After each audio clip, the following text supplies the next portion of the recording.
I think the most important message that I have is to remember that you, and I'm speaking to you watching this film, you make a difference. You as an individual make a difference. What you do each day actually is affecting what's going on in the world each day.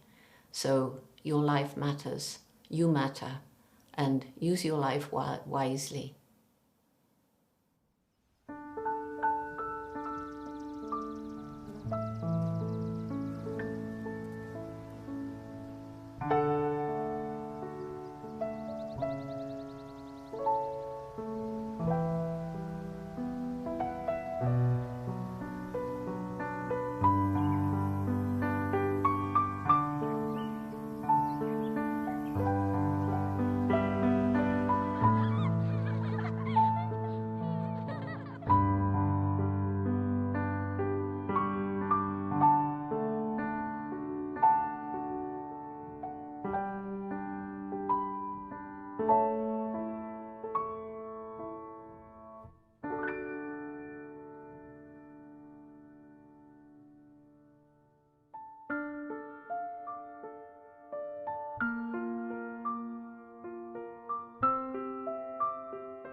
The Western diet, unfortunately, is associated with the development of some pretty serious diseases.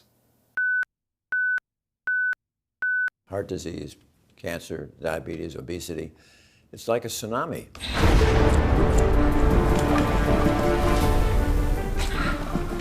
Cardiovascular diseases are the #1 cause of death. Around the globe, more than 17 million people die of a heart attack or stroke per year. The number of cancer cases is rising dramatically. 1 out of every 4 men and 1 out of every 5 women die of cancer. Diabetes has also become an epidemic, and already 1 out of 2 Europeans and Americans is overweight.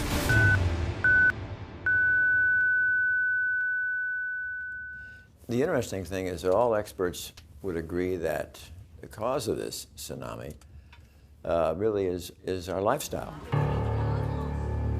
And the fascinating thing is that the major driving force within that lifestyle creating these illnesses is our dependence on animal nutrition. And I think this idea needs to be conveyed to people, that there is a strong association between the Western diet, high in animal foods, processed foods, protein, fat, and so forth, and diseases. People have to know that that really is true.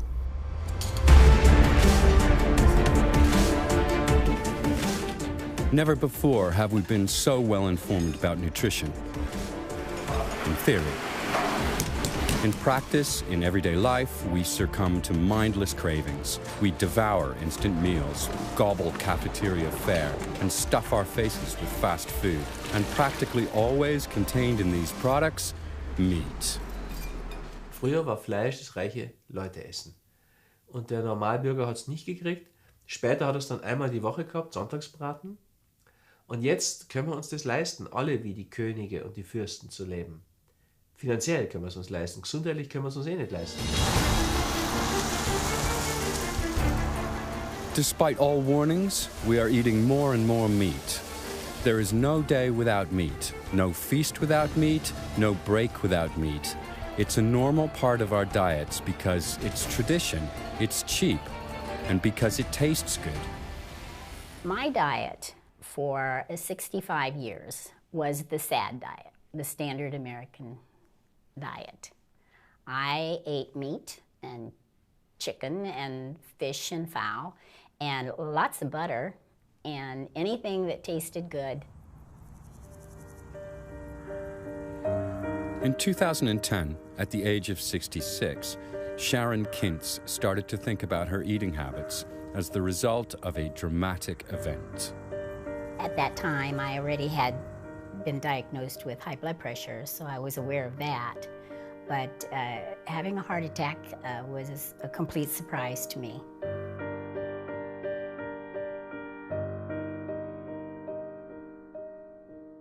The only symptoms that I had leading up to that was heaviness in my arms, pain in my jaw, and I would be tired, more tired than usual.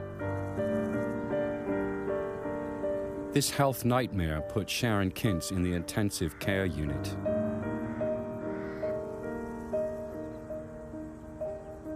During the heart catheterization, it was determined that I had 100% blockage in one artery and 65% in one and 75% in the other. So there actually was very little options open for me other than open heart surgery. Cadwell B. Esselstyn is an expert in the field of heart disease, a well-renowned surgeon and researcher, and one of the best doctors in the United States. Today, the 82-year-old directs the Cardiovascular Prevention and Reversal Program at the Cleveland Clinic Wellness Institute in Ohio. Back in the 1980s, Dr. Esselstyn had already begun questioning the methods for treating heart disease. They only combated the symptoms, but didn't get rid of the cause. Intensive research led him to the conclusion, our cardiovascular diseases are caused by our eating habits. When we look at this cause of heart disease, let's not be confused to blame it on genes, or just blame it on somebody's age, or blame it on the luck of the draw. Heart disease is a foodborne illness, and we now know that every time certain foods will pass your lips, you will further endanger and injure the endothelial cell capacity to make nitric oxide. Endothelial cells are crucial to our blood vessels and heart. They line our blood vessels and produce protective nitric oxide. And nitric oxide has these marvelous functions of keeping your blood flowing smoothly. It's the strongest vasodilator in the body. It also protects you from getting hypertension because it keeps your artery wall from getting stiff, inflamed, or thickened. And most importantly, a plentiful normal amount of nitric oxide will prevent you from ever developing blockages or plaque. Scientists know that cardiovascular disease starts with progressive damage to the endothelial cells. This is precisely where our diets come in. The excessive consumption of animal-based or processed foods damages our endothelial cells. Regular consumption of these products increasingly diminishes the protective nitric oxide supply in our blood vessels.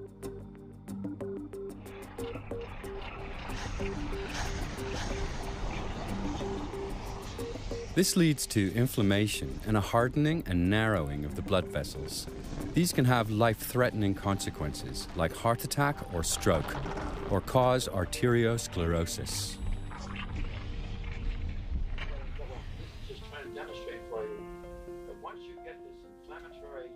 Years of research and personal experience have provided Dr. Esselstyn with conclusive evidence that a plant-based diet can not only prevent the progression of heart disease, but can also reverse its effects. The first thing is on the right. Esselstyn has successfully treated hundreds of patients with this program. It consists of a low-fat, purely plant-based diet. When you're willing to take the time and have the patients understand the science behind this, and they really realize that they have caused this disease by the foods that they've eaten, they suddenly realize that you are empowering them as this locus of control to halt their disease. They don't have to depend upon a cardiologist or an operation or a drug that may have significant side effects. They are being empowered to do this themselves.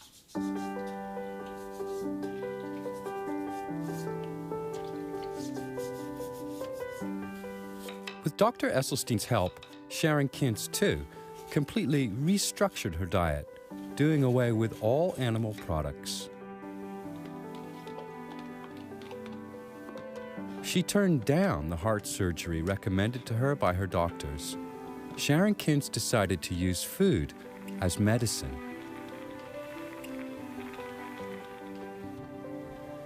I was on it for 4 weeks, and the pain went away in my arms, the pain went away in my jaws, and I had much more energy. So I took Dr. Esselstyn's program very seriously.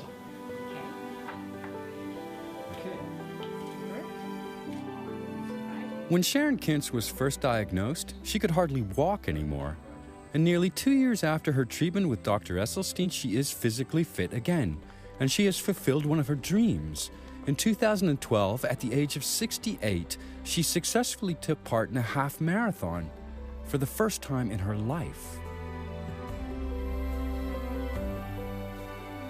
I know people are cramped for time, but you're talking about your health. If you want to live a long, healthy life and be able to contribute something, then you have to take care of your body. In order to do that, you have to, in my opinion, eat plant-based.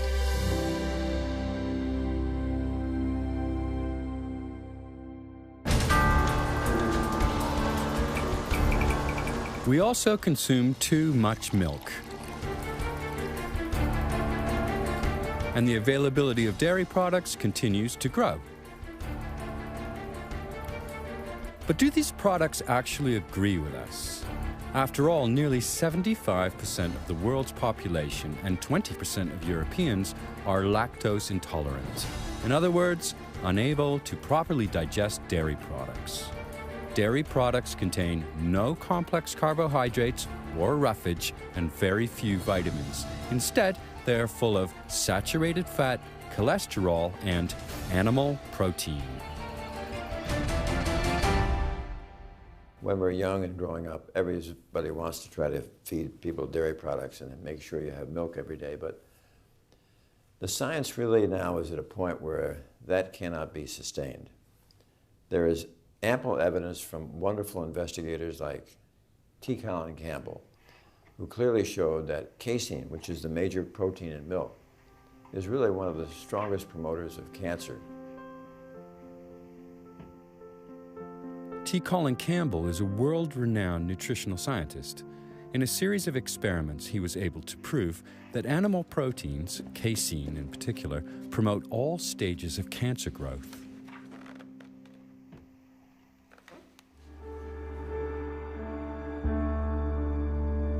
In experiments, rats were given carcinogenic substances. Afterwards, half were fed a 5% casein-enriched diet, and the other half 20%. 20% roughly corresponds to the amount consumed in Western diets.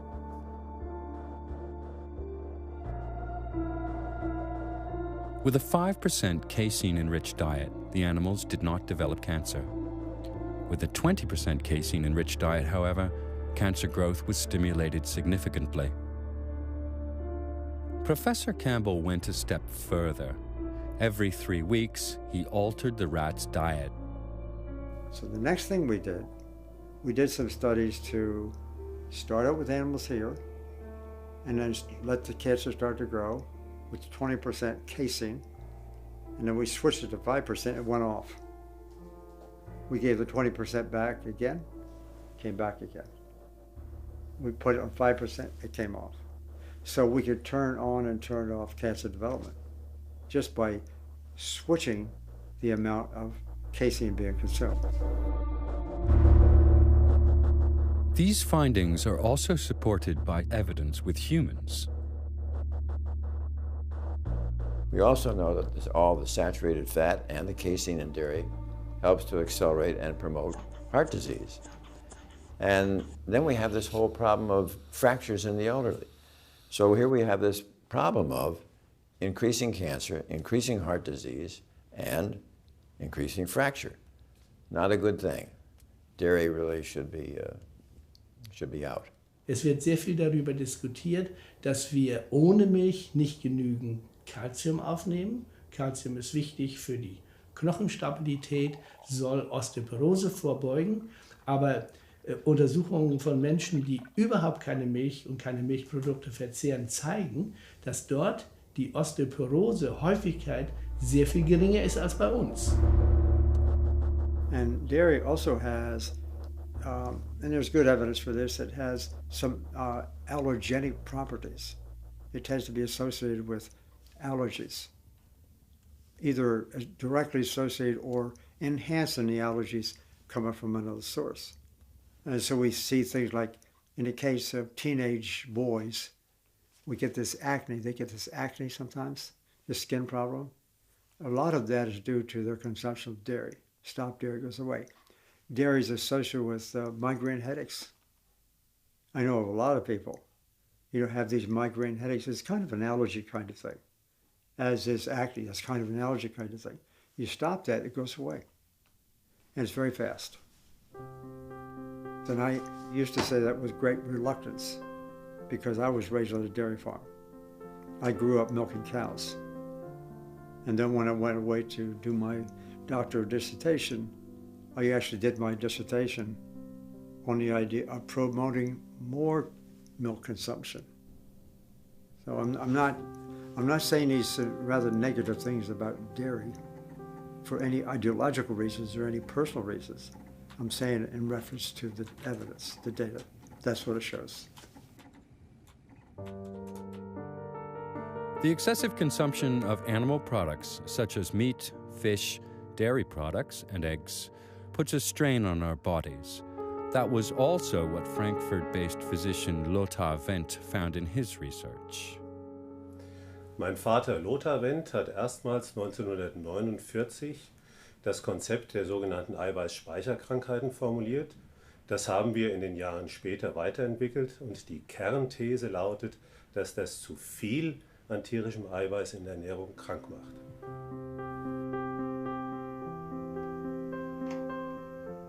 T. Colin Campbell arrived at the same conclusion. He has been at the cutting edge of nutritional research for more than 40 years, and in the 80s and 90s, he directed the China-Cornell-Oxford project, better known as the China Study. This is the most comprehensive nutrition study in the history of biomedical research to date. It confirmed Campbell's theory.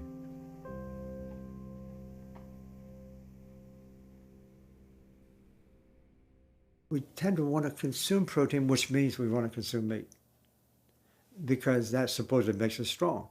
It makes us healthy. That's been an old story for a long time. But in reality, as we put more and more protein or meat into our diet, we see these diseases start to appear. The China Study, as well as numerous other studies, demonstrate one thing above all. The higher the consumption of animal products, the greater the frequency of heart disease, cancer, diabetes, and countless other chronic diseases. Even small amounts of animal products can have a negative effect on our health.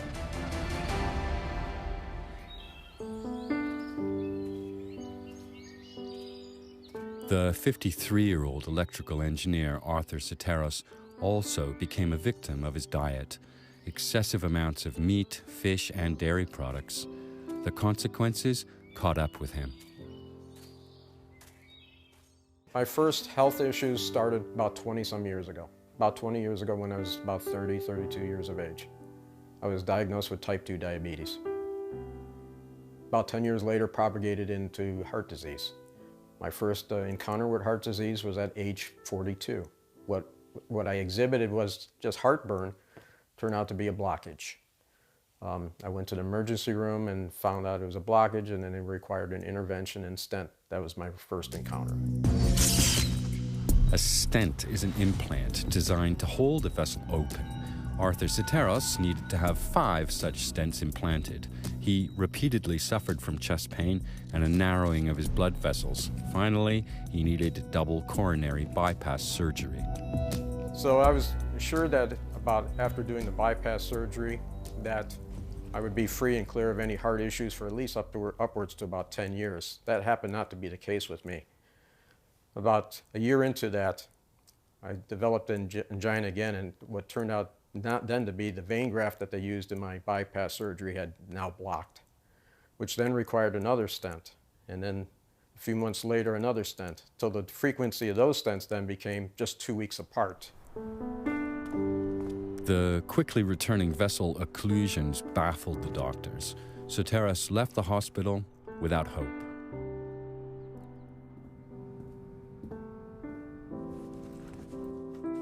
I wept and I cried like a baby because I wasn't ready to die. And I cried out to God for some options. I think God saved my life. I think it was God's mercy and grace that actually gave me options and set my path straight and pointed me in the direction of plant-based.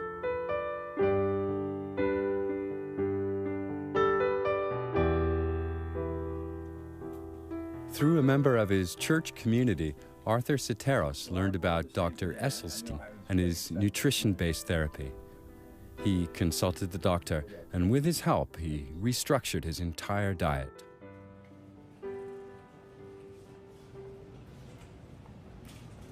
Within about 30 to 40 days from that point, the angina that I was experiencing again and the facial numbness that I experienced during my heart disease, it was gone. And it was then by following this diet of going plant-based, within about 5 months from that point on, when I was doing a follow-up with my cardiologist and family physician who has been monitoring my diabetes, said that my diabetes was gone.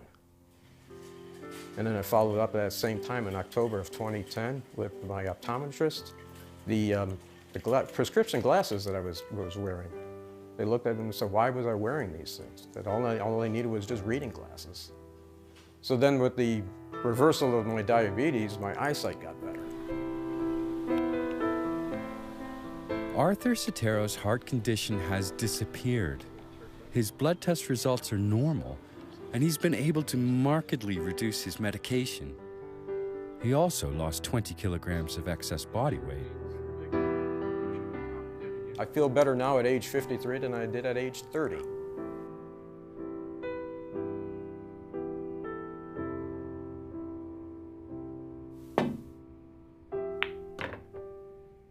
Through the years, I've had lots of students, a lot of colleagues, plenty of money to do all kinds of research. And I found out that what I believed early was wrong. That a diet that's high in animal-based foods is a problem. A diet that's high in processed foods is a problem. Many different ways. The only solution is a whole food plant-based diet. It's that clear. And when people use that, they not only prevent future disease, they actually are able to cure existing disease in people who have a disease.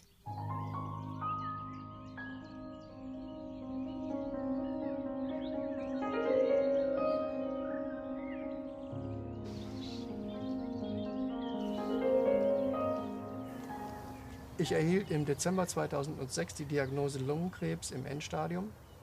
Metastasen hatten sich gebildet, die Lymphknoten waren befallen, der Tumor wurde entfernt, die Lymphknoten ebenfalls. Danach wurde mir eine Chemotherapie empfohlen, die habe ich abgelehnt. Stattdessen habe ich einen Arzt konsultiert, der die Heilung mit pflanzlichen Mitteln bevorzugt. Ich bin seinen Ratschlägen gefolgt und bin heute krebsfrei, weil ich auf den Konsum von tierischen Produkten verzichtet habe und dem Konsum von pflanzlichen Produkten den Vorzug gegeben habe, aber hier in erster Linie den unbehandelten, den naturbelassenen, den Pflanzen, Gemüsen, Obstsorten und anderen Lebensmitteln, welche nicht erhitzt werden und so ein Maximum an Nährstoffen an mich weitergeben konnten.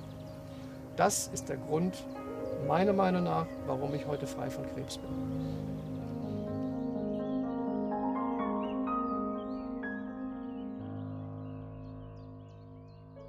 My wife, Karen, was diagnosed with a serious kind of cancer, stage 3 melanoma. She refused to take the chemotherapy. She refused to have the surgery. Then she got really strict about her diet. Now it's about 9 years later. No problem.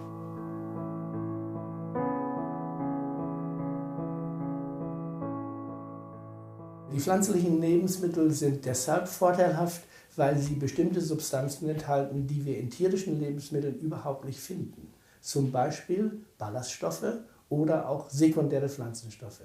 Wie der Name schon sagt, werden diese Substanzen von den Pflanzen synthetisiert. Und man weiß heute, dass gerade die sekundären Pflanzenstoffe einen erheblichen günstigen Einfluss auf unsere Gesundheit haben. Plant-based foods give us sufficient protein and healthy fats. They are rich in complex carbohydrates and antioxidants, as well as certain vitamins, trace elements, and enzymes. Plant-based foods contain what humans need for a healthy diet. Das Problem ist generell, dass eben auch mit gesundheitsschädlichen Produkten wie Fleisch, Milch und Eiern eben sehr viel Geld verdient wird. Und dass diese Firmen und Konzerne natürlich Profit erwirtschaften wollen, ist klar. Und die wollen auch so viel Produkte wie nur möglich verkaufen. Auf der anderen Seite gibt es keine Interessensgruppe, die Wert darauf legt, die Leute gesund zu erhalten. Wer hat ein finanzielles Interesse daran, dass die Leute gesund bleiben? Keiner. Die Medizinindustrie, die verdient daran, dass sie die Leute therapieren können. Nur an kranken Leuten kann die Medizinindustrie Geld verdienen. Auch die Pharmaindustrie verdient nur an kranken Menschen. We have a big industry that obviously supports the livestock industry and the egg industry and the dairy industry. It's just a huge industry. And unfortunately, they have infiltrated the academic community. They've also infiltrated the government. And I know both because I'm in academia, that's been my entire life. I see what they do. Maybe they bring some money to have some research done. Also in the policy area, I spent about 20 years in national policy development. I was on expert panels for the government. And so we were doing things. And we have committees. And unfortunately, the industry is so powerful that they, in many cases, are controlling who's going to be on the committees. They have too much money for the politicians. Das ist zwar alles legal, aber fair gegenüber dem Verbraucher ist es nicht.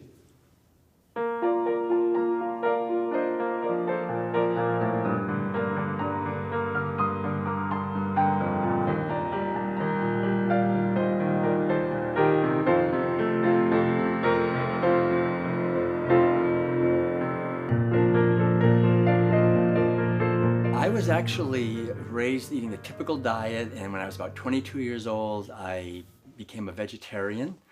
And about 5 years later, when I was 27, I went to a completely plant-based diet, and that's been 33 years now. I'm 60 years old, and it's been terrific.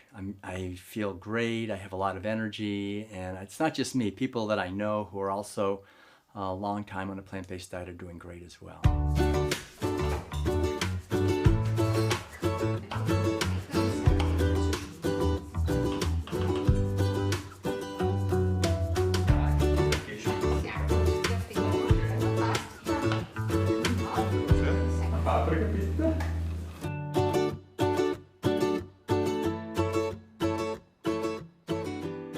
The seismic revolution in health is just not ever going to occur from inventing another pill or a drug. It's not going to come from inventing another procedure or an operation. But the seismic revolution in health can come about when those of us in the healing profession are able to share with the public what is the lifestyle that would protect them from these chronic, common, killing diseases. And the way we do that really was be at the top of the list is to show them about plant-based nutrition.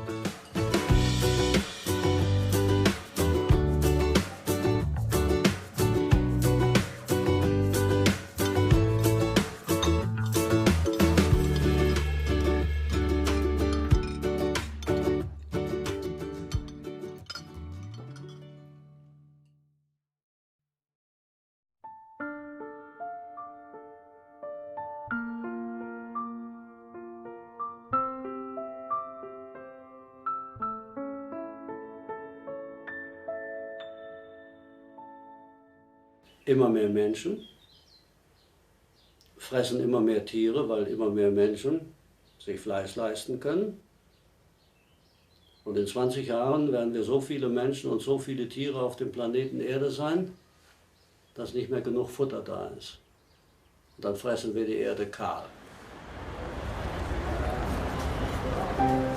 The worldwide human population will rise to 9 billion by the year 2050. The global livestock population will double to 50 billion. It's going to get crowded. Es gibt den Weltagrarbericht. Es ist alles berichtet, dass wir mit dieser heutigen Form der Landwirtschaft unsere Lebensgrundlagen zerstören, den Boden zerstören, den Planeten ausplündern. Wir essen ganz einfach zu viel Fleisch.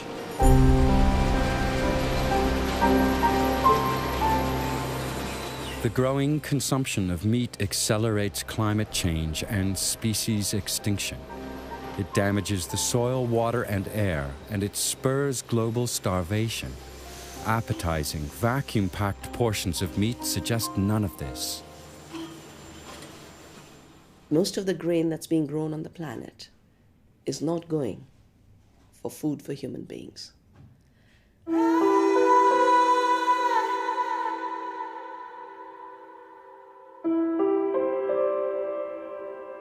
We're growing plenty of food to feed everyone. The problem is we're feeding most of that grain and the legumes, like soybeans, to animals while people are starving.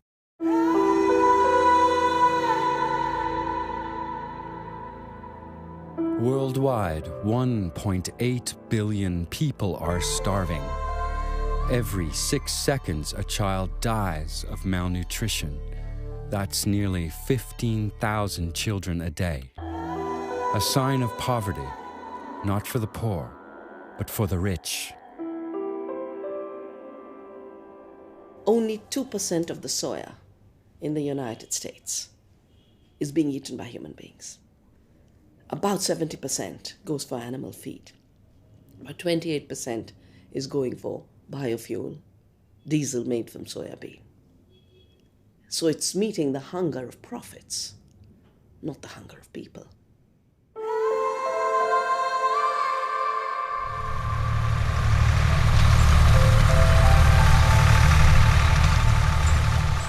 Corn, about 10% of the corn in the world is being eaten by humans.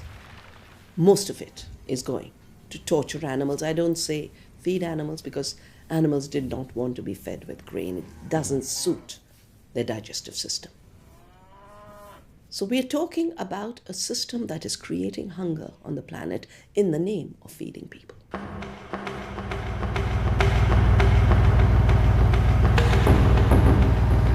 Currently, 1 out of every 3 seeds of grain harvested in the world is used as animal feed. However, industrial nations can no longer produce these huge amounts of fodder themselves. Thus, Europe already imports 3/4 of its animal feed, including 35 million tons of soybeans alone, mainly from South America.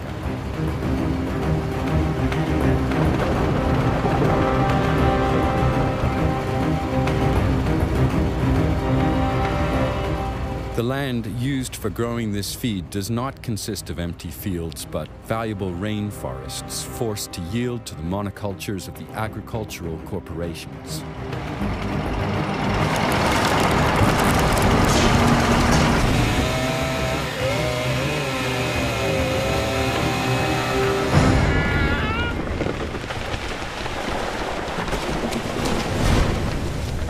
One of the really shocking things about this desire of more and more people to eat more and more meat and to eat it more and more cheaply is the awful effect that it's having on the environment. So whole forest cleared to graze livestock or to grow grain to feed livestock, and it's having a shocking effect on the environment.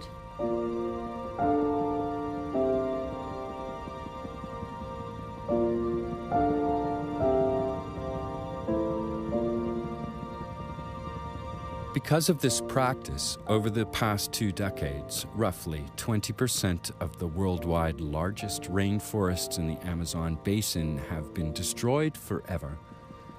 Globally, deforestation irreversibly destroys an area the size of a soccer field every 2 seconds.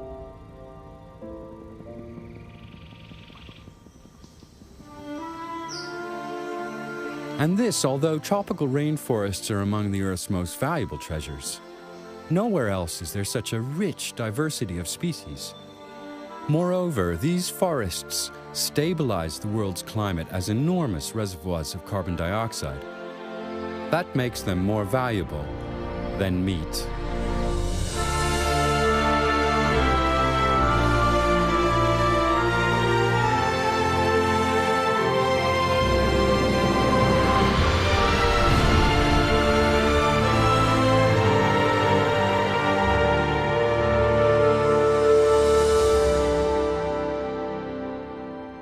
Es gibt ja Berechnungen, wie klimaschädlich ein Kilogramm Fleisch ist. Nehmen wir mal ein Kilogramm Rindfleisch, dann sind das in etwa 12, 13 Kilogramm CO2.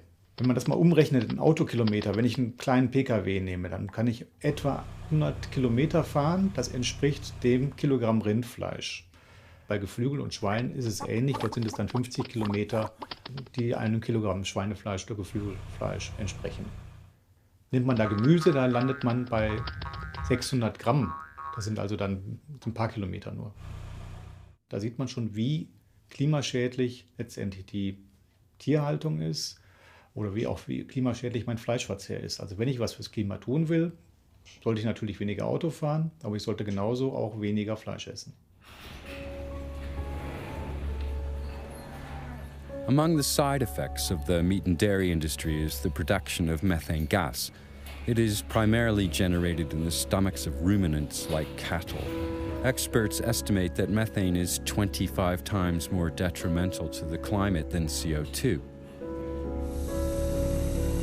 An even greater concern than methane is nitrous oxide, which is nearly 300 times more harmful to the climate than CO2.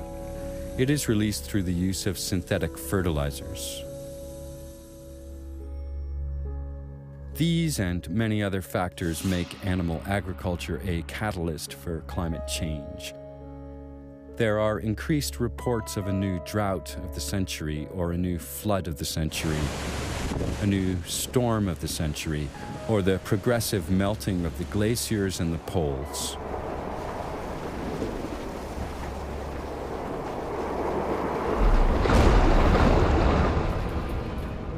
Intensive animal farming doesn't just stink to high heaven, the excrement produced is also polluting our soil. For each kilogram of meat produced, roughly 6 kilograms of slurry are generated. Among other things, slurry releases ammonia, which poisons the surrounding air and causes long-term damage to the soil.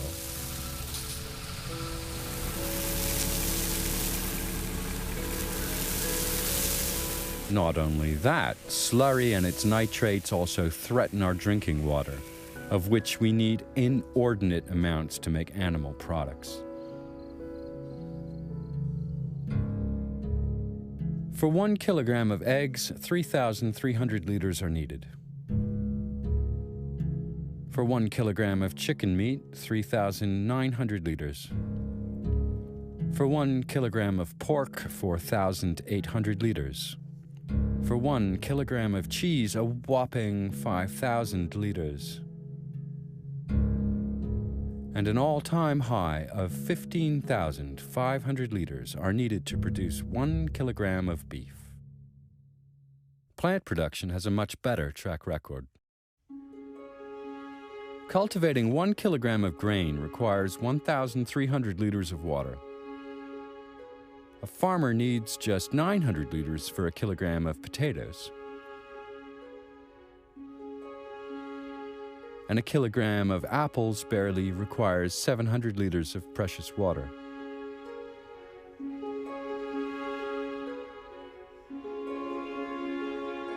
This entire meat industry has today become a scandal on the planet. It should not exist in the form in which it exists.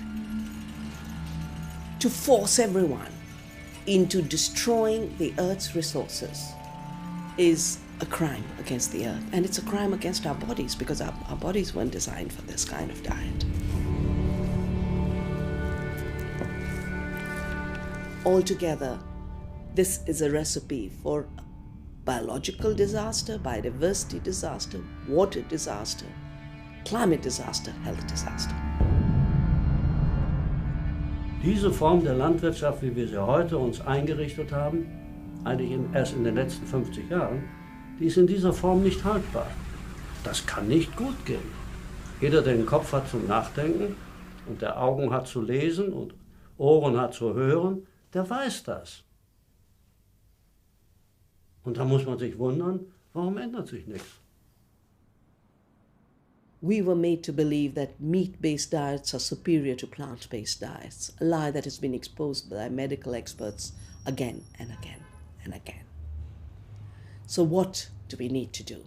We need to bring diversity back into our farms. We need to bring harmony back into our farms. We have to celebrate diversity. We have to work with farmers. We have to know our farmers.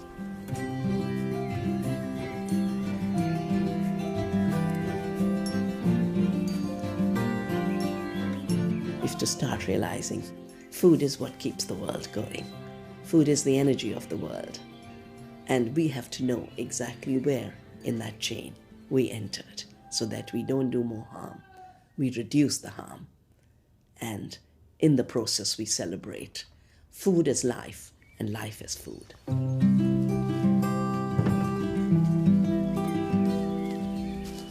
Through its way of life, the Langerhorst family in Upper Austria exemplifies the practice of farming without monocultures and intensive animal husbandry.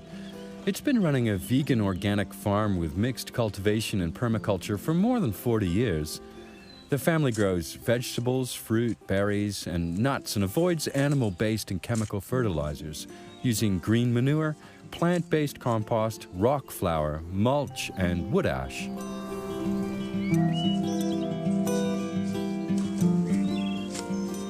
Die pflanzliche Landwirtschaft hat uns gezeigt, dass wir auch von einem kleinen Hof anstatt von einem großen Hof leben können. Wir bewirtschaften nur 3,5 Hektar und davon leben wir im Vollerwerb und sind wirklich sehr dankbar, dass dies möglich und auch praktikabel ist.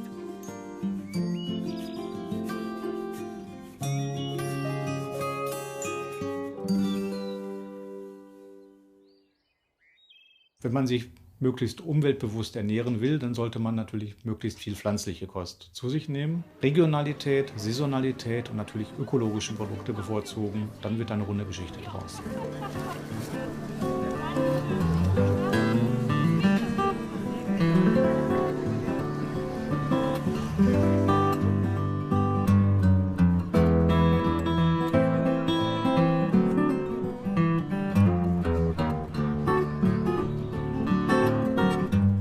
Nature shows us how to solve our problems, our personal problems and the ones that involve the whole world. We just need to take action.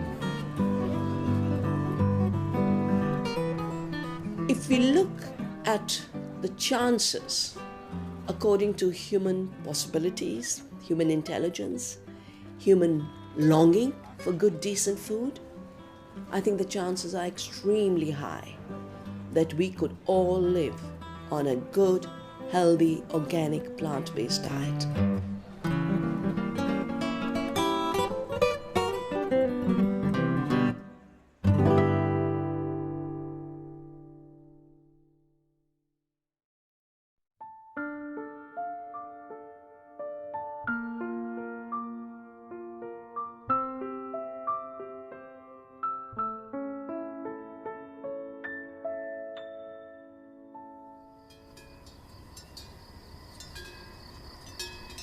We love the notion of romantic rural life.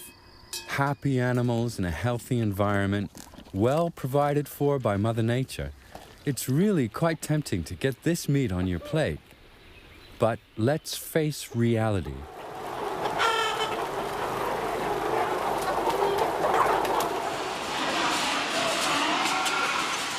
Seinerzeit hat er so ein paar 10 Stückel Viech gehabt, heute haben es Tausende oder Hunderte. Das heißt, dieser Bezug zum Tier ist nicht mehr da. Es ist halt einfach wirklich nur mehr Ware.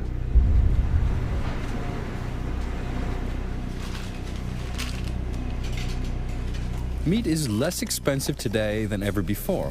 a cheap product. About 98% comes from factory farms, where conditions are beyond imagination. Rarely in the past has the term industry smacked of a contempt for life as it does today.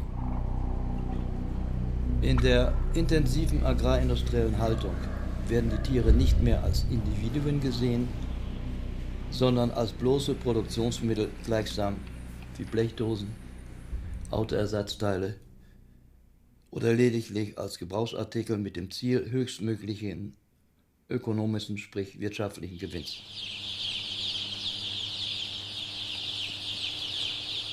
Chickens are by nature social, curious, and intelligent animals. But in the merciless factory farm, their lives are reduced to short and joyless agony. Chicks hatch not in the maternal nest, but in the incubator. As soon as they can stand, they are sorted, vaccinated, packed up, and sent to enormous feedlots.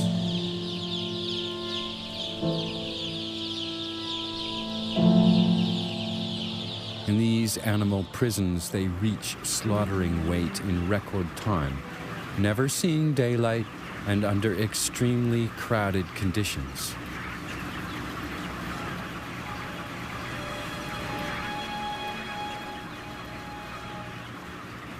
The normal life expectancy of a chicken is 20 years. Broilers only live up to 42 days. During this brief lifespan, they must gain roughly 2 kilograms. No organism can withstand such brutally rapid growth.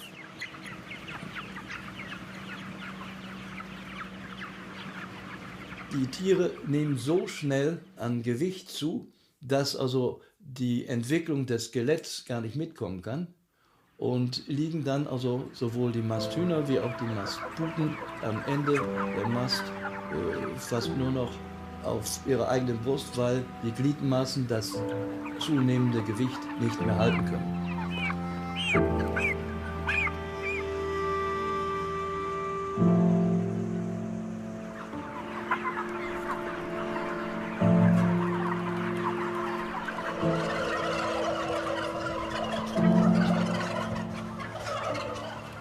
Some animals don't survive this abnormal growth. They can't drag themselves to the feed and water troughs. Others die of breeding-induced cardiovascular diseases.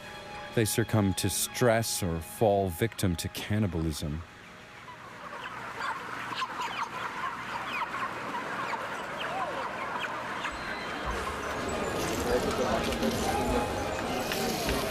All these are facts we are often not aware of when eating meat, and which the meat lobby is glad to keep concealed.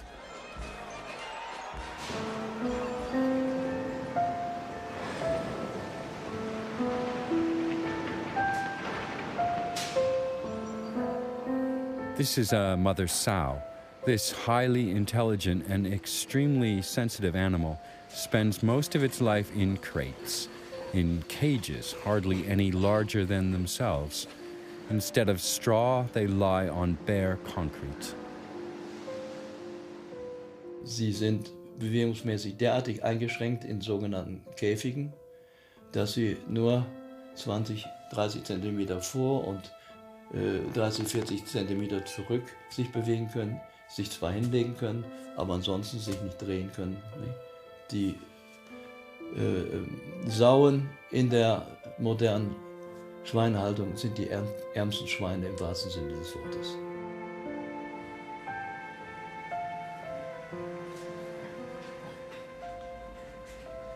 In nature, mother sows build big, soft nests for their offspring. In factory farms, however, this isn't possible. The sows farrow in gestation crates. Confined, they are neither able to protect nor care for their young.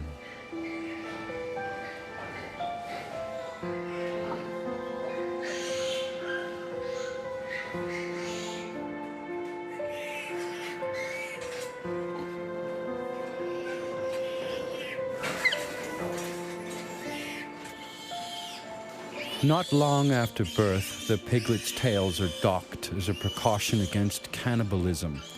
In addition, male piglets are castrated by ripping out their testicles. Everything without pain relief because an object's pain doesn't matter.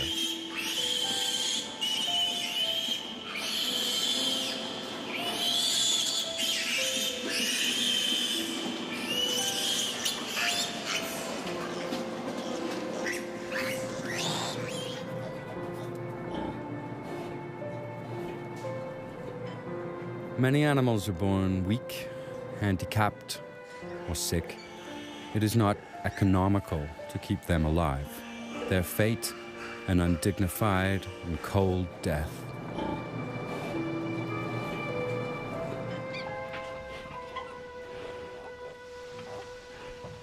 In the agonizing lack of space, the immobilized mother sows sometimes crush their own offspring.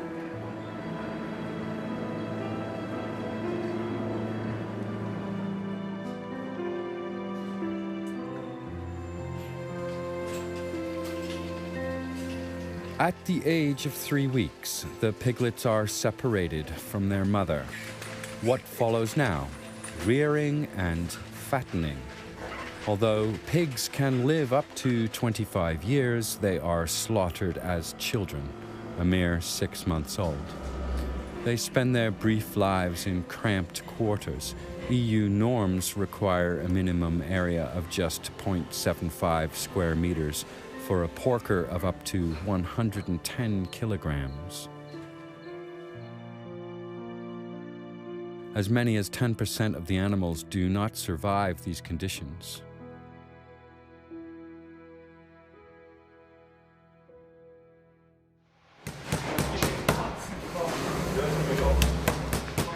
In spite of this, only a few people are willing to do without a pork chop or a schnitzel.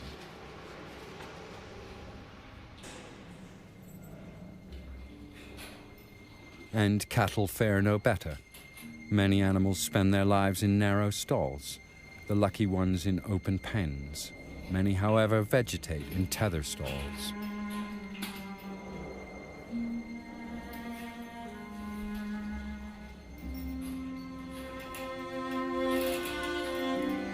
One step forward, one step backward. That is all the freedom of movement they have. A life expectancy of 30 years? That's something industrial age cattle can only dream of.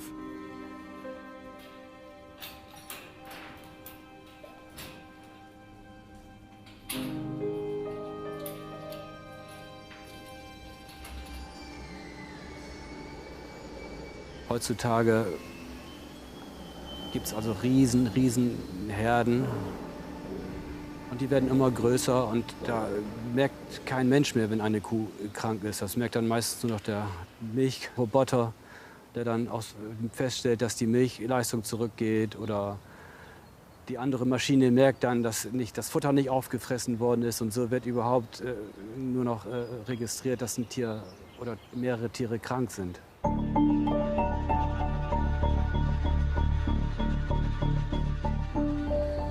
Infections are one of the biggest problems in factory farms. The crowded conditions promote the rapid spread of bacteria. Overbreeding, a lack of hygiene, and ignoring natural needs put a huge burden on the health of the animals. The only antidote the industrial meat producer knows is the massive administering of drugs. Up to 3/4 of all antibiotics end up in factory farms. Das System der Tierhaltung ist so krank, dass es diese Antibiotika inzwischen benötigt. Würde man diese Antibiotika wegnehmen, würden die Tiere tatsächlich massenhaft krank und sterben. Das heißt, das ganze System ist in sich eigentlich völlig krank. The routine and improper use of antibiotics in factory farms presents a big health risk, not just for the animals. Because more and more bacteria strains are becoming resistant, which renders antibiotics ineffective. If these antibody-resistant bacteria infect humans, we get sick too. But often medication no longer works. Globally, more than 700,000 people die from infections because the bacteria they have consumed has become resistant to antibiotics.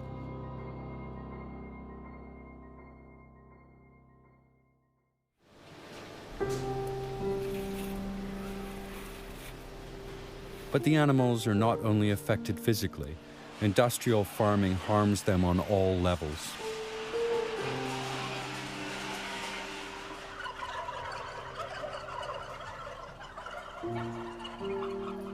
Seit Bestehen der Menschheit hat es kein derartiges Maß an Tierquälerei gegeben wie in unserer Zeit. Das gilt sowohl für die Quantität wie auch für die Intensität.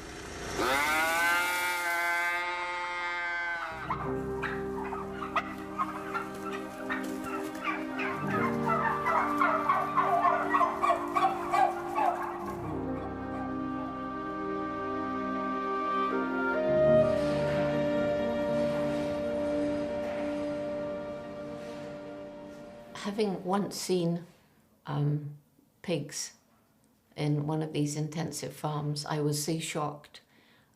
It's unbelievable to me that people could treat animals as though they're just things without feelings. And so many people say to me, oh, but they're being bred to eat, so it's okay, but it's not okay.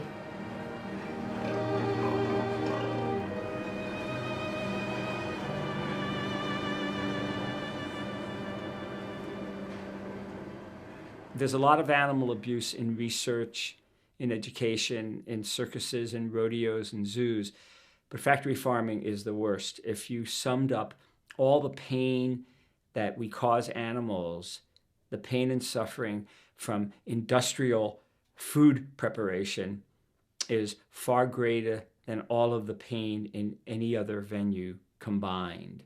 So it's really the worst. It brings out the worst in human beings, and it makes animals suffer greatly. They not only suffer their own pain, but they also feel the pain of other animals at these horrible factory farms.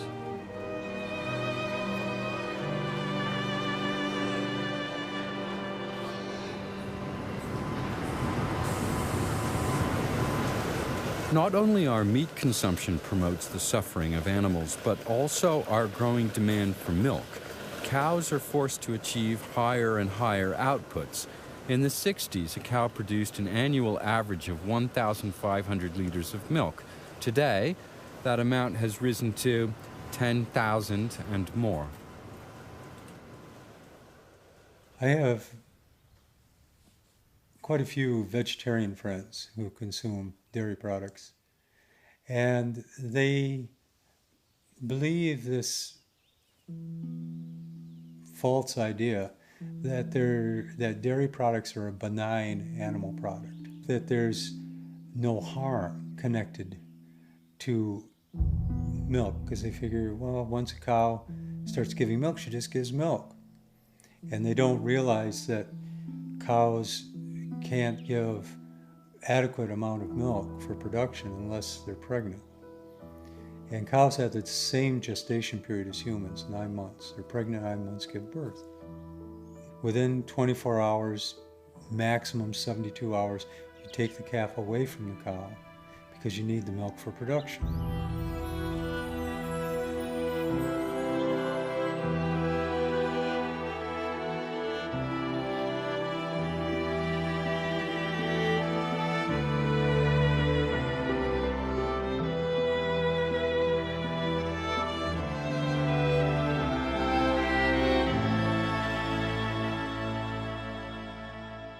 It's a terrible business. I mean, there's more suffering in a glass of milk than you can find just about anything.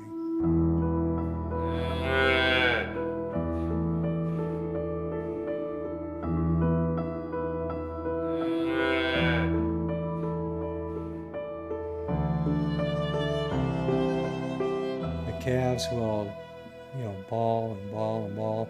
The cows will they'll look for them. Cows will often mourn their children for days or weeks.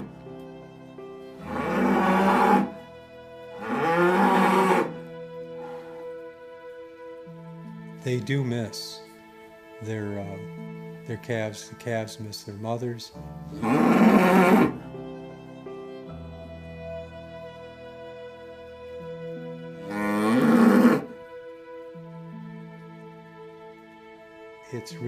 It's a heartbreaking thing to watch.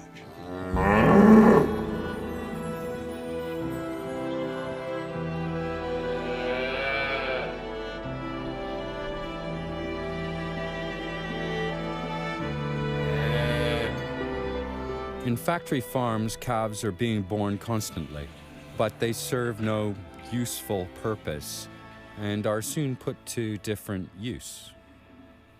Let's say a cow is alive for 4 years. She'll have 4 calves. Just genetic roulette. 2 are going to be male, 2 are going to be female. The 2 males have no use to the dairy industry. They're going to go to auction within a day to 2 or 3 days after birth. You only need 1 female to replace the mom. So 3 out of 4 calves go to slaughter right after they're born.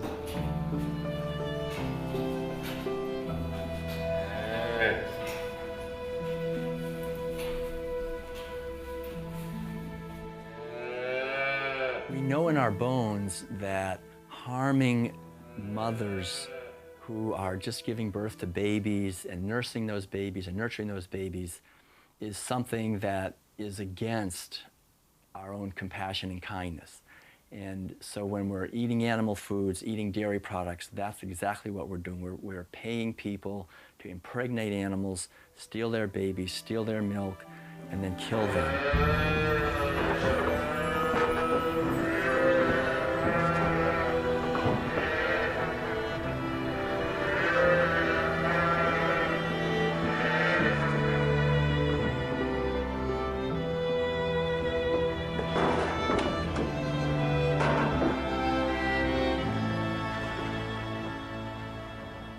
I always say to people, especially women, imagine that. Imagine that you was pregnant. You got your breast ready to give milk and somebody took your baby away and then, you know, another animal came and took your milk. It's almost, for human beings, it's almost impossible to imagine. But that's what many animals go through. And some people think, oh, goat's milk is better than cow's milk. Well, the goat is also a living thing. The goat also produces milk, not for human consumption, but for the consumption of a little baby goat. And that's who the milk should go to.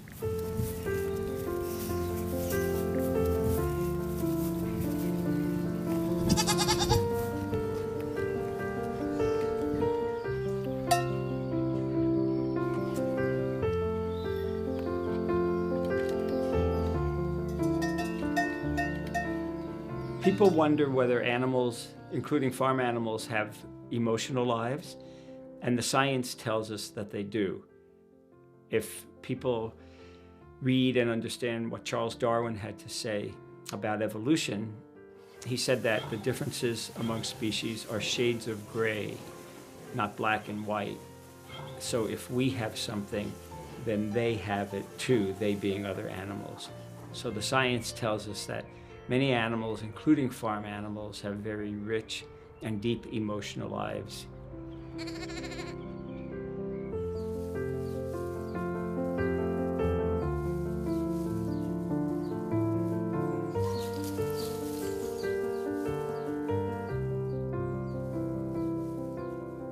The main thing is that, you know, these farm animals, when you know them as individuals, they're just wonderful. I mean, there's nothing like hearing the whicker of a horse when you come and he's pleased to see you, and the cows chewing the cud and the sweet breath that they have out in the fields, and pigs. Well, pigs are as intelligent as dogs and more intelligent than most. And when I was a little girl, I used to want to have a little troop of pigs and train them and go to a circus. Well, now I know circuses are bad, but when I was a little girl, you know, pigs are amazing, just incredible.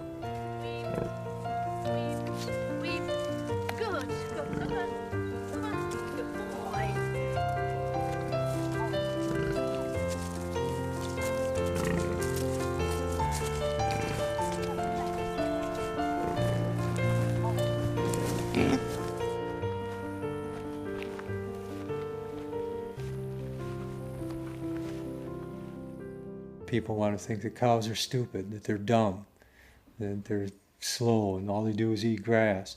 No, they have community, they have social structures, they babysit for each other, they mourn for the loss of loved ones. You know, they're a community just like any human community. They just look different. You know, that's all. It's the only difference. They just look different. We don't speak their language. It's the only difference.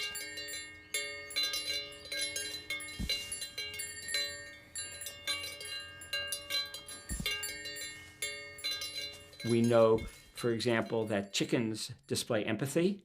They feel the pain of other chickens. We know that cows and pigs are very smart. They miss one another. They love to be around friends.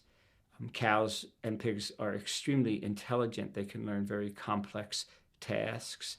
So I like to say that the animals who we eat are very smart and they're very emotional. They're not what we eat. So if there's an animal on the plate or at the end of a fork, it's who's for dinner, not what's for dinner. Because when we use the word who, we're referring to an animal who has a very strong inner life and subjective life.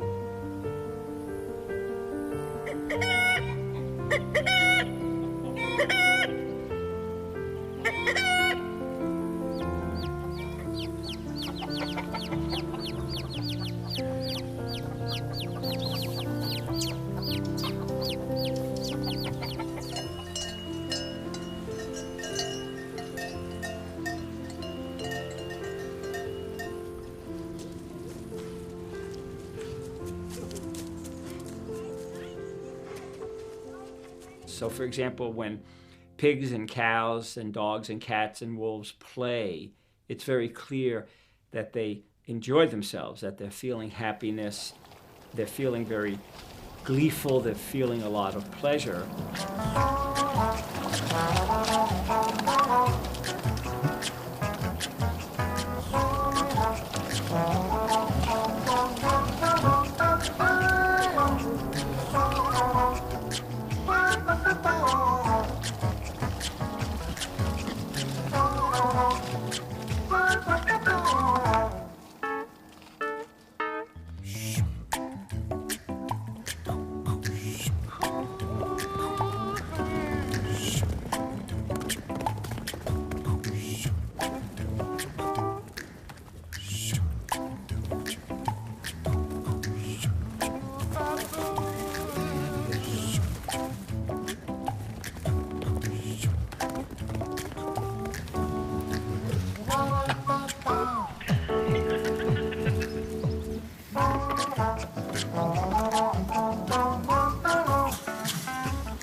Tiere sind Mitgeschöpfe.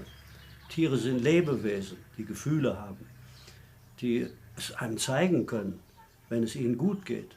Ich sehe das den Tieren an und sage den Kindern, guck mal, die Tiere können lachen, wenn es ihnen gut geht. Und die Tiere können ihren Kummer zeigen, wenn wir schlecht mit ihnen umgehen.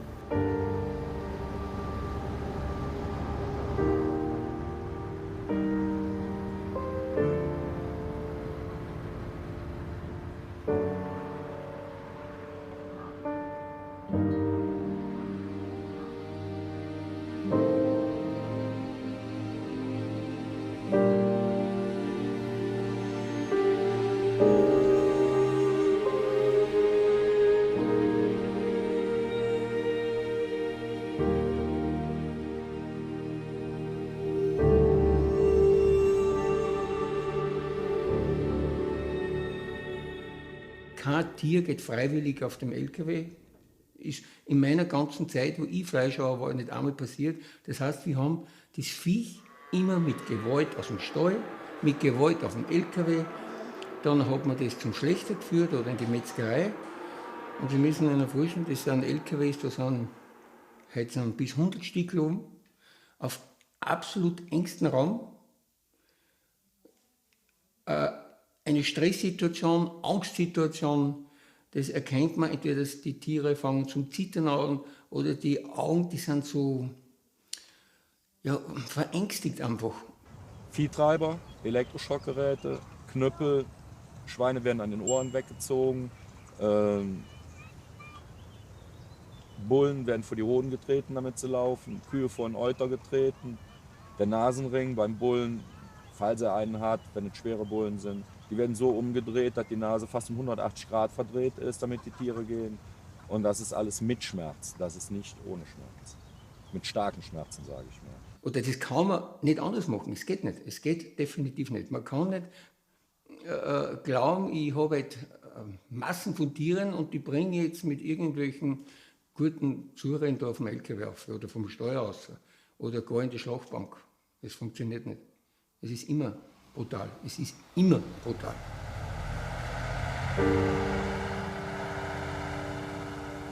Everyone is aware that animals have to die if we want to eat meat, but very few want to know what actually takes place in a slaughterhouse. Slaughterhouses have their reasons for not welcoming visitors. In large industrial slaughterhouses, pigs are often stunned by machine. An electric shock triggers a kind of epileptic attack. This leads to unconsciousness.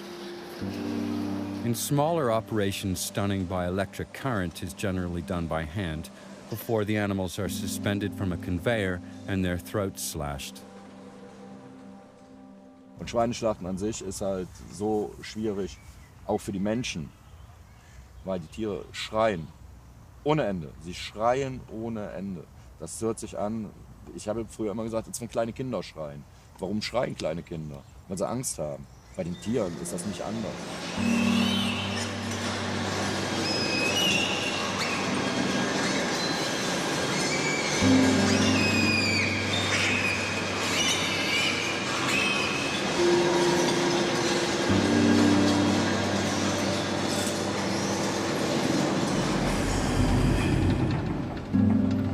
In large meat factories, gas chambers are standard practice.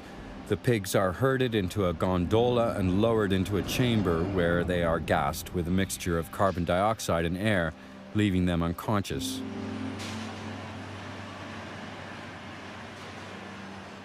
Die CO2-Betäubung ist ein relativ billiges Verfahren. Es hat den Vorteil, wie andere Gasbetäubungsverfahren auch, dass mehrere Tiere gleichzeitig betäubt werden können. Man muss also die Gruppe nicht auseinanderreißen.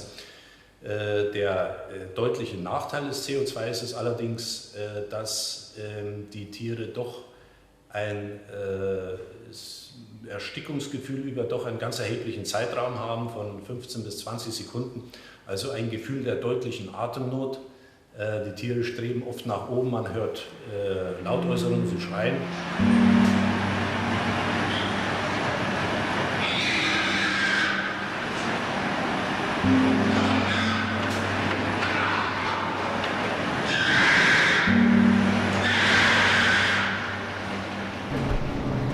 Once they have been stunned, the pigs' throats must be quickly and properly slashed.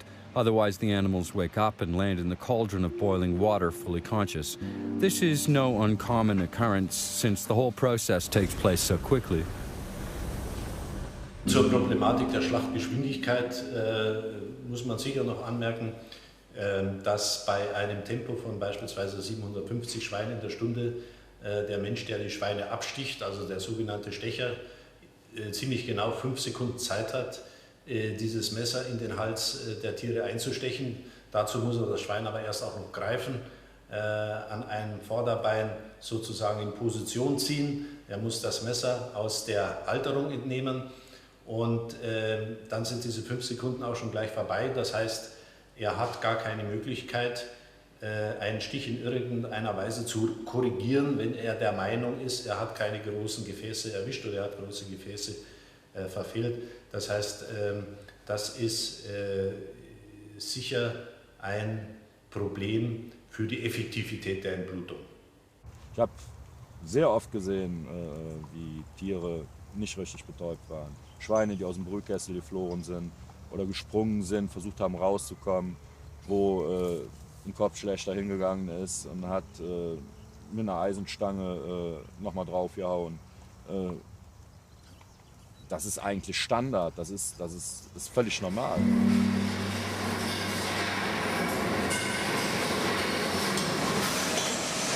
All pigs can meet this fate.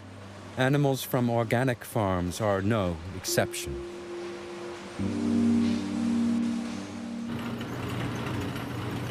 Once it is cut into pieces, the animal has finally endured all the agony the industry has to offer.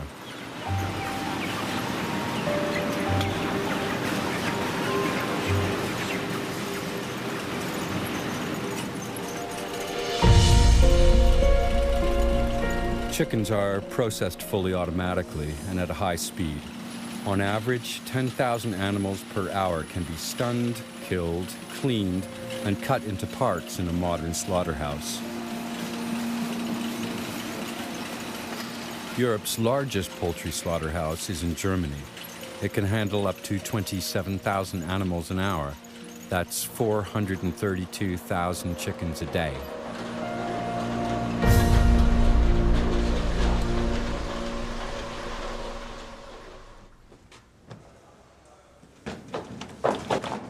The slaughter of cattle starts with a captive bolt stunner, which has been standard procedure for decades. The animals are driven along a chute into a narrow box. Not every animal goes to its death willingly.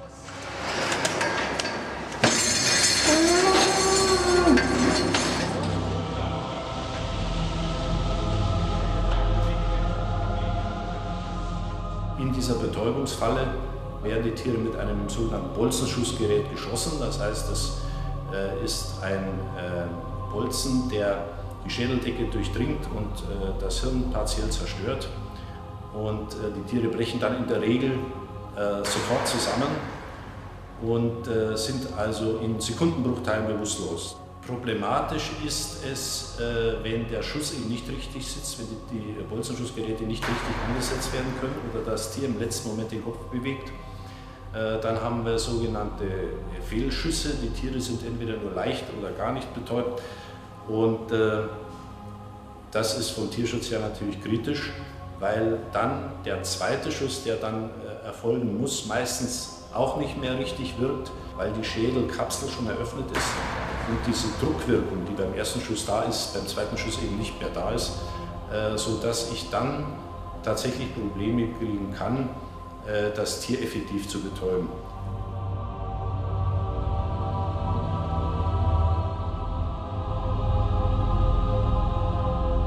Warum muss man denn die Menschheit, den Konsumenten vom Schlachten wegsperren? Und es so richtig wäre. Warum denn? Bei keiner Käseproduktion muss er wegschauen. Bei jedem Bäcker gibt es halt Schaubäckereien. Aber eine Schauschlechterei gibt es im ganzen Land nicht. Also da hatten wahrscheinlich alle Zuschauer reihenweise umfallen. Weil es so brutal ist. Weil es einfach Gewalt ist.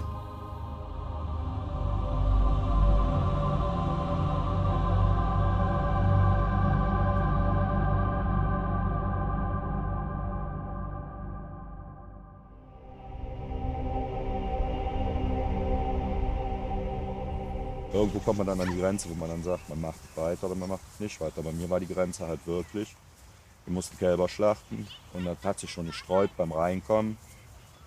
Und ja, da sollte ich halt schießen, als es drin war. Dann rollte dem eine Träne aus dem Auge und dann habe ich den Schussapparat in der Luft abgeschossen. Habe gesagt, das war's. Bin an meinem Chef vorbei, Ölschopf, den Schussapparat in die Hand gedrückt und habe gesagt, das war's jetzt. Soll meine Papiere nach Hause schicken.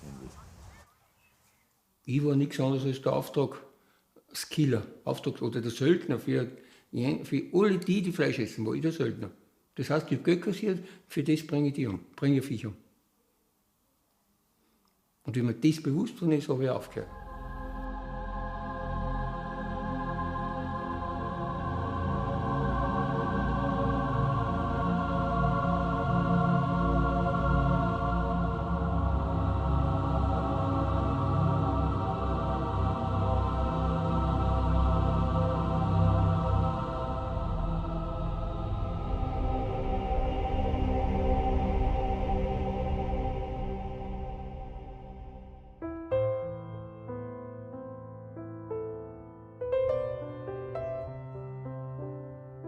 Humans are creatures with many contradictions.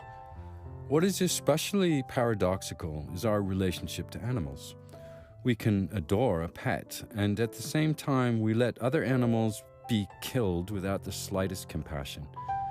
Dr. Melanie Joy calls this phenomena carnism.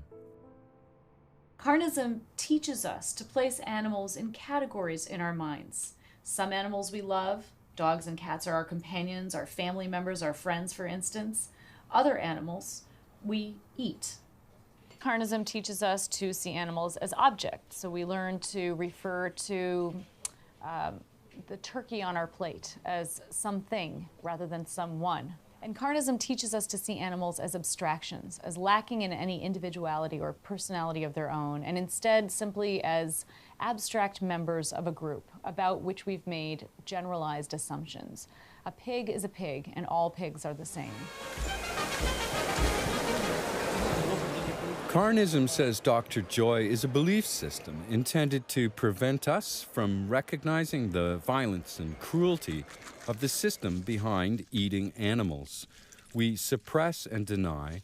We ignore our head and our heart when it comes to animals that we classify as edible.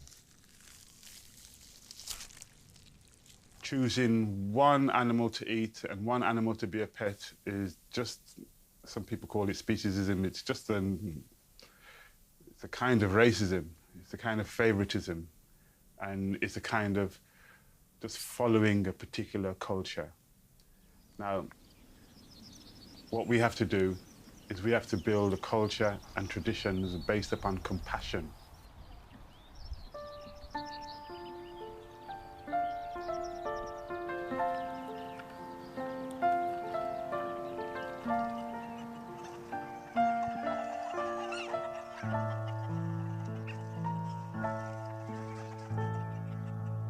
The highest form of living, the highest value, is compassion. And when there is compassion, we maximize well-being. After all, the word wealth comes from well-being. It did not mean money in the hands of a few. It meant well-being shared across life spectrum.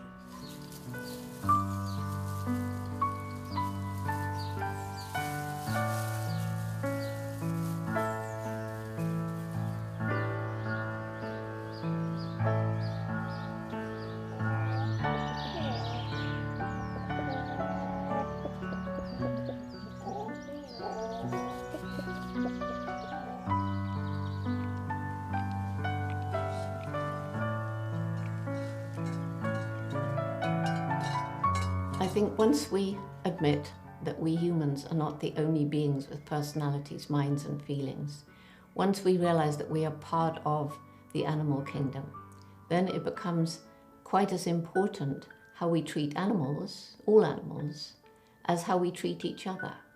And so only when we show respect and consideration and concern for other living beings can we imagine a world that's more peaceful than the one today.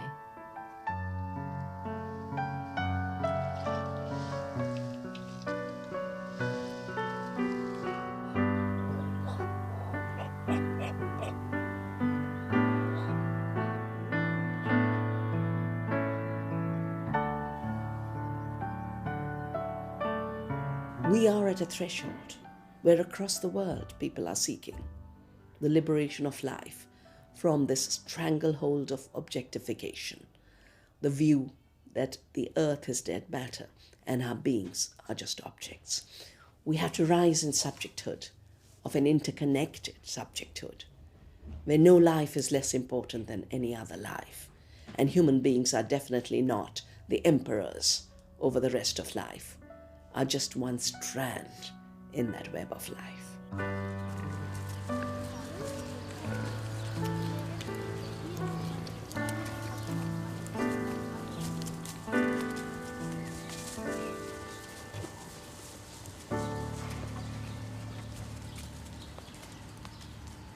I think the reason that so many people don't change their behavior is because they feel, what's the use? I'm just one person, so what I do actually can't make any difference.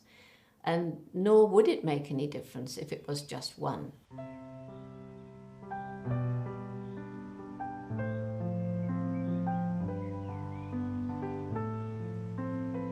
But more and more and more people are coming to understand what the problems are and what they ought to be doing.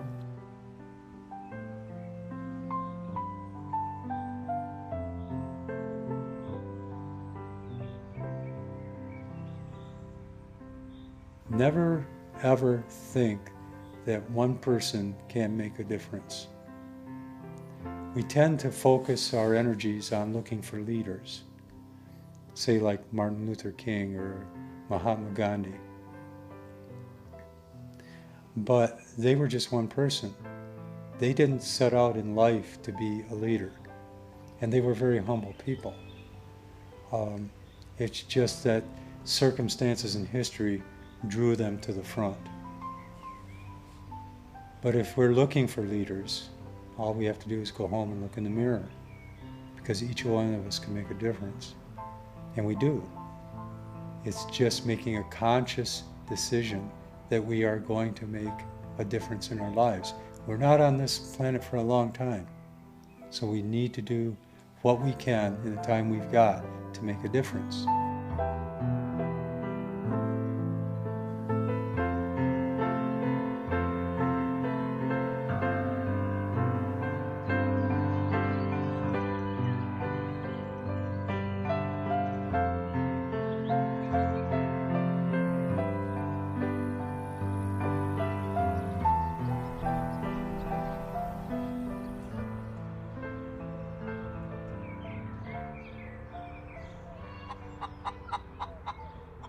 Für mich war es immer wichtig zu betonen, dass wir als Erwachsene alle Vorbilder sind.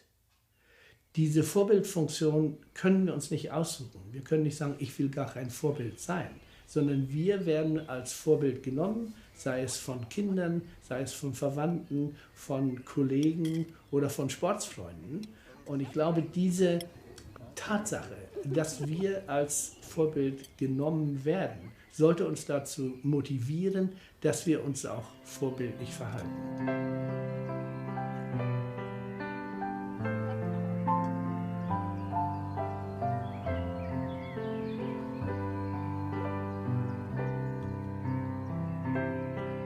Every one of us can make a difference.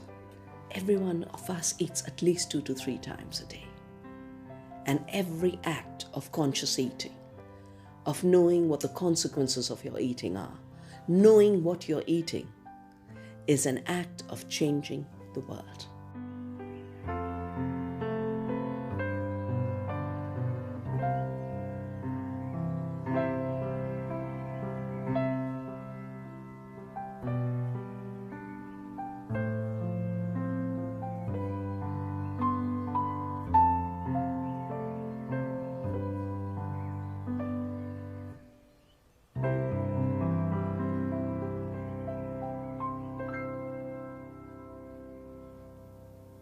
I think the most important message that I have is to remember that you, and I'm speaking to you watching this film, you make a difference. You as an individual make a difference. What you do each day actually is affecting what's going on in the world each day. So your life matters, you matter, and use your life wisely.